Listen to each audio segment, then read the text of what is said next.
So can we just dive into that sort of trait, the environment from the parents? So sort of the inherent side of, if a parent is high achieving themselves or striving and driven for their own personal gain or their own personal goals, is that shown to be an environment that could tend to create a perfectionistic child? Yeah, so we would probably call that modeling or social learning. They see it in a kind of a significant or revered other, your parents. For example, there is some evidence of kind of a same-sex hypothesis that sons learn it from fathers and daughters learn it from mothers. So this idea that you kind of look up to these people and you model their behaviour. So, as I say, we kind of count that as social learning. But also, kind of perfectionism doesn't just involve standards for yourself, it can also involve imposing standards on other people. And when that's the case, you can kind of imagine a family environment where if the parents are demanding of their children's achievement, that perfectionism develops as a kind of reasonable response to having those expectations imposed on you. So in that regards, it's sometimes described as kind of the expectations pathway. So you've got a modeling pathway, you've got an expectations pathway, and it just really depends on the kind of the flavors and expectations that the parents are exhibiting with regards to their expectations and how they respond to their children. What about self-worth then? So as a child is developing their self-worth, as we're growing up in an environment like that, does that then place a lot of pressure on achieving in order to feel valued, and creating sort of extrinsic motivated individuals that are goal driven, outcome driven, and things like that?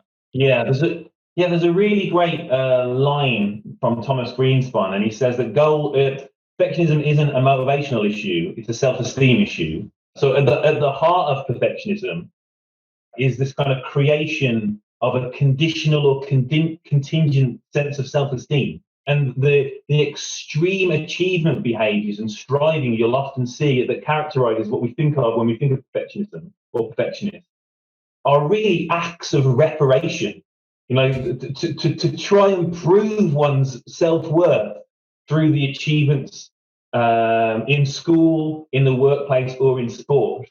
So really the kind of mechanism, the engine that underpins the striving is the attempt to illustrate that self-worth and self-esteem, but for some reason is never fully internalized or stabilized. It's it energizes a kind of validation seeking behavior.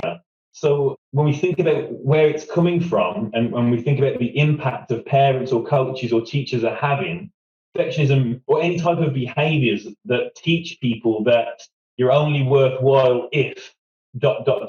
You achieve great things, you have a great job, you're really successful in sport, you're better than your sibling, or better than your peers, is really playing into the center point, the starting point of perfectionistic behavior.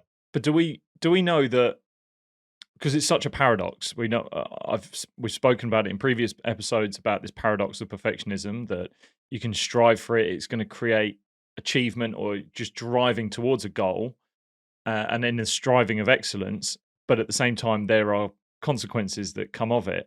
I really think, and I don't know whether this is just because it's kind of coming up now, there's a lot of tennis going on. I watch Breakpoint on Netflix, and then I've seen the film King Richard.